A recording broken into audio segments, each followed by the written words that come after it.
స్వాగతం. డిబేట్ లో పార్టిసిపేట్ చేస్తున్నారు senior analyst and senior journalist Rammohan గారు అండ్ అలాగే కాంగ్రెస్ అధికార ప్రతినిధి మనోత్ గారు, నాయకులు సుబ్రత్ పటేల్ గారు మనతో జాయిన్ అయ్యారు. నమస్కారం అండి ముగ్గురికి.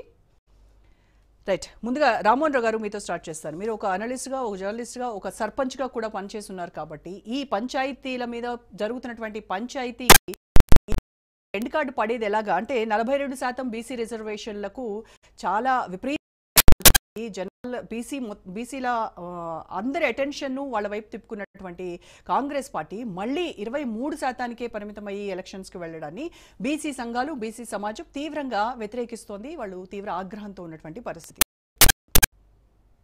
రాజు గారు, మీకు సుబ్రత్ పటేల్ గారికి, మానవతరాయ్ గారికి, రాజనీష్ ప్రేక్షకులు నమస్కారం. నేను ఇది కూడా జోచ్యం చెప్పిన అనుకుంటే ఇది ఎప్పటి నుంచి చెప్తున్నాను, 2020 ఆల్మోస్ట్ ఆల్ డిసెంబర్కి వచ్చేసి. నేను రెండోది కూడా చెప్పాను, జోస్యం కాదు కానీ నాకు సరిగ్గా 26 ఏళ్ల నుంచి నేను టీవీలో పాల్గొంటున్నాను, టీవీ చర్చలో. ఏమంటున్నా అంటే మునుమానికి అంటే మీకు పార్టీలు వాళ్ళకు ఉంటాయి కనుక పార్టీల పరంగా మాట్లాడతాను.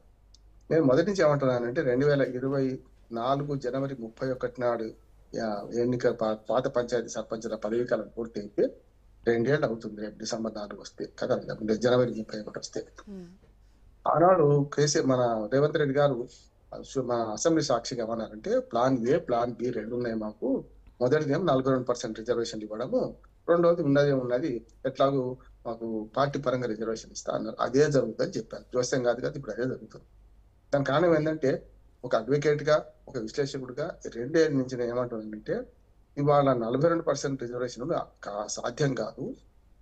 ఒక సాధ్యం ఏంటంటే పార్లమెంట్ చట్టం చేయాలి, చేసి దాన్ని 9వ షెడ్యూల్ చేర్చాలి.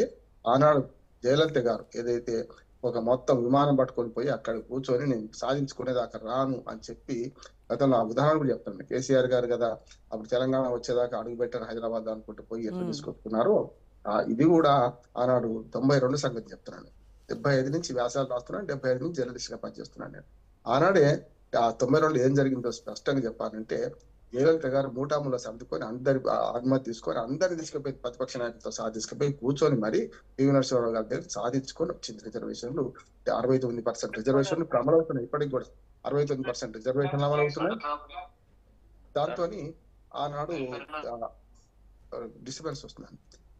దాంతో ఆనాడు 9వ షెడ్యూల్ చేర్చారు.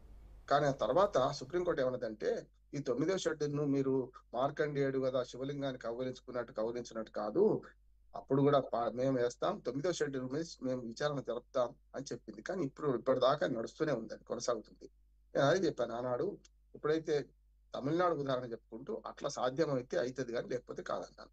42% రిజర్వేషన్ ఇస్తా అనేది నిజమే కదా, మనకు స్థానిక ప్రభుత్వాలు అన్నింటిలో ఇస్తామని నిజమే కదా. నేను అప్పటి నుంచి అంటున్నాను ఏంటంటే స్థానిక ప్రభుత్వాల మీరు ఇచ్చినా ఇవ్వకపోయినా 60 పొందుతున్న రిజర్వేషన్ వద్దన్నా కూడా మీరు 2019 చూసుకోండి రోజా గారు. నేను 2-3 ఉదాహరణలు ఇస్తాను. నేను 42% వీళ్ళు ఇచ్చిన దానికంటే కూడా 2019లో ఇదే 23%తో ఎన్నికలకు పోయారు కదా. ఎంతమంది ఎన్నికైనారు? సర్పంచ్లు 46% మంది ఎన్నికయ్యారు. అంటే 23కి 23 డబుల్ అయింది. అట్లాగే వార్డు మెంబర్లు 43% ఎన్నికైనారు. అంటే మరో 20% ఎక్కువ ఎన్నికారు. ఒక జిల్లా పరిషత్తులో మాత్రమే 0.3%. అంటే ఒక్క జిల్లా పరిషత్ కూడా అదనంగా బీసీలకు కేటాయించిన దానికి ఒకటి రాలేదు. అందుకని మునుగు తప్పి పోతున్నారు మీరు. హైదరాబాద్ నుంచి మీరు వెళ్ళి కరీంనగర్ వెళ్ళాలంటే ఉత్తరానికి వెళ్ళాలి, దక్షిణానికి వెళ్తున్నారు, కర్నూలు చేరుతారు అన్నారు. ఇప్పుడు అదే జరిగింది అంటున్నాను. ఇవాళ రిజర్వేషన్ విషయంలో ఒక్క 4 రోజులు ఆవశ్యపడితే ఎంత బాగుండేది.